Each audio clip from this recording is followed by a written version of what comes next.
Bonjour, ici Homme Dinosaure. J'ai fait une petite vidéo quand j'ai acheté un nouvel petit appareil.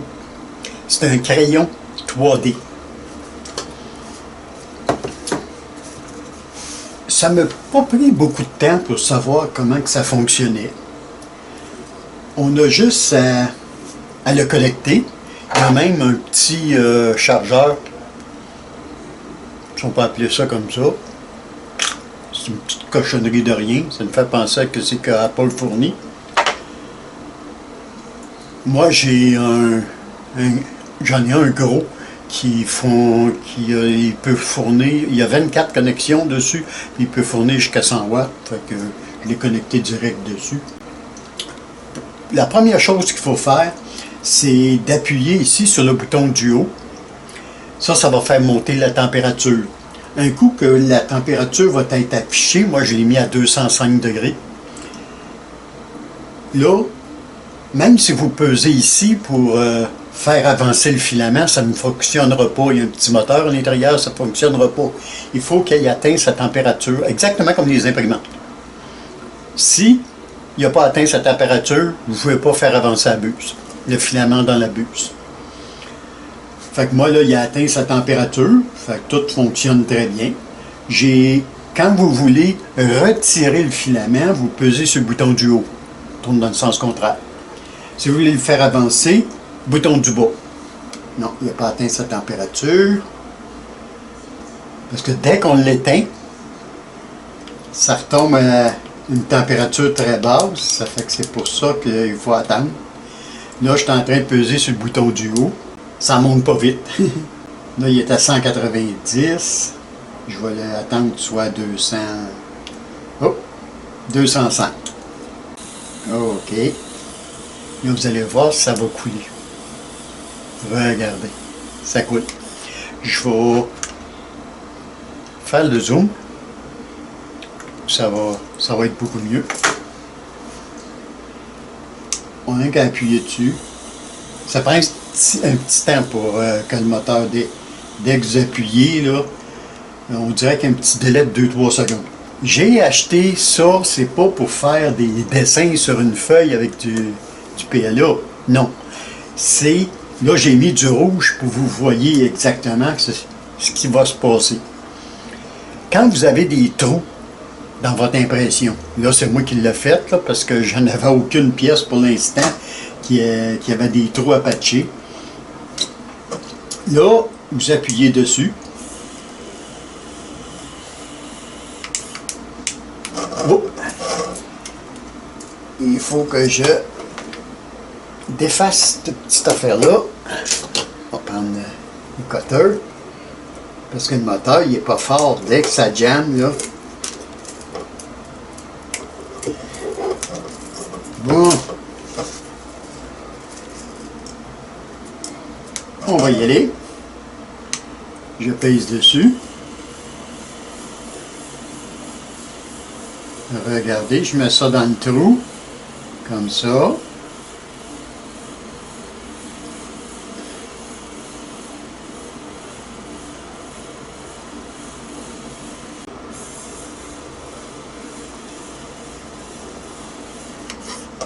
Bon.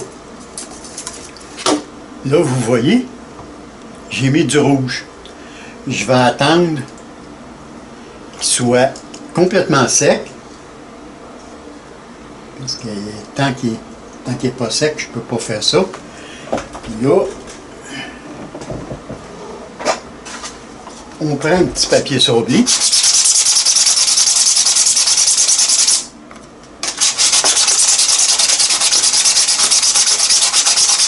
Puis ça, c'est un papier sablé, c'est un 600. Fait que c'est réellement là.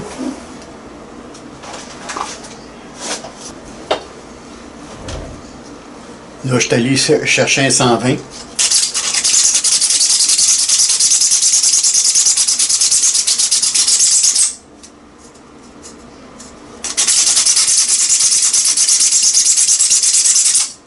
Ça se peut que vous ayez à sabler, à en rajouter 2 ou 3 fois. Là,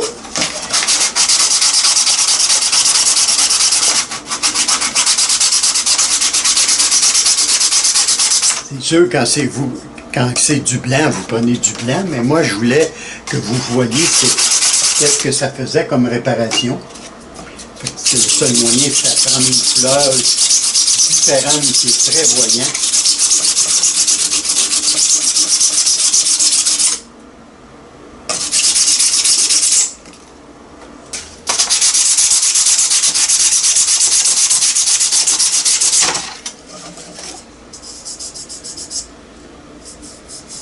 Parfait. La réparation est faite. Ça fait que ça a bouché le trou. Puis vous voyez à l'intérieur, ça a fait un méchant trou aussi. Ça, je peux toujours prendre le petit cutter puis couper ce qu'il y a à l'intérieur. Regardez.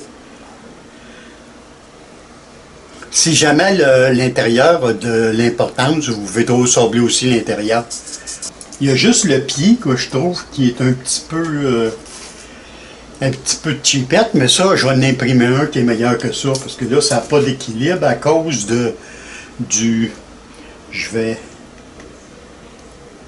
ça n'a pas d'équilibre à cause que mon fil tire, là, je vais m'imprimer quelque chose de plus gros.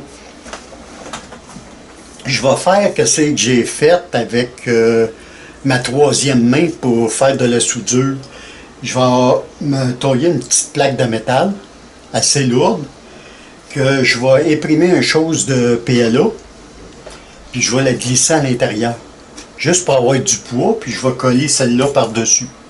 Comme ça, ça ne cantera plus. Ça paraît quasiment pas, là. Peut-être un autre petit sablage que ça sera bien beau.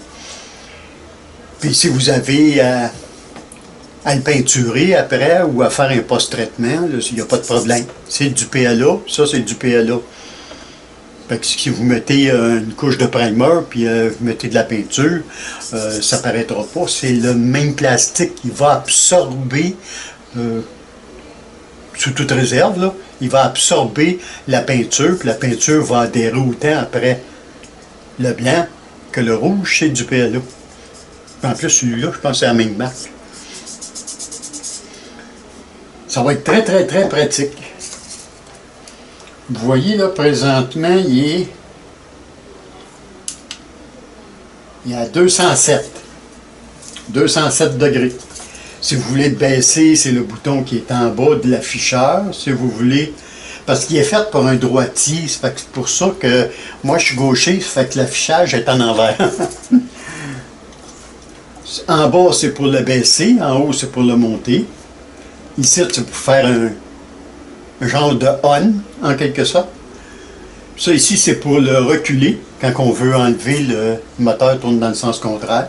Puis celui-là du bas, c'est pour quand il veut s'avancer. 207. Là, si j'appuie ici, il avance. Regardez, ça coule. Moi, il va me servir à ça. C'est pas pour faire des dessins sur une feuille avec du PLA. C'est juste pour réparer, patcher des trous dans mes pièces quand il va y avoir des trous. Présentement, ça m'est arrivé 2 fois, puis 2 fois sur des très grosses pièces. Il est là le problème. C'est une petite pièce de rien qui prend 30 minutes à imprimer. La plupart du temps, on le réimprime puis sans problème. Mais si vous voulez épargner du PLA, puis pas faire trop de gaspille, surtout quand c'est des pièces qui prennent 24 puis 32 heures, puis vous avez juste un petit trou. Pas de recommencer ça. Ben là, vous prenez un PLA blanc, puis vous faites fondre en rentrant la pointe dedans. Comme ça, vous pouvez le réparer. Vous avez vu que ça avait pas mal sorti vers l'intérieur. Parce que celle-là n'est pas jolie à l'intérieur. Il y a bien des défauts, là, mais c'était pas grave. De toute façon, ce qu'il y avait d'importance, là, c'était l'extérieur, celle-là. Puis si vous voyez bien, il y a une ligne ici, c'est pas un défaut. C'est parce que cette section-là, d'en bas, elle a 0.325 de plus grand. Autrement dit, 1/3 de millimètre. Puis celle-là, 1/3 plus court, plus étroit. C'est parce que les deux pièces qui s'emboîtaient, les trous n'étaient pas de la même grandeur. Fait qu'il a fallu que je fasse une pièce qui avait deux grandeurs différentes, en fait, deux diamètres différents. Ça va être tout pour cette petite bébelle que je m'ai achetée. Comme je vous dis, ici, vous avez image pour le PLA. Je ne sais pas s'ils disent exactement. Je vais mettre mes lunettes.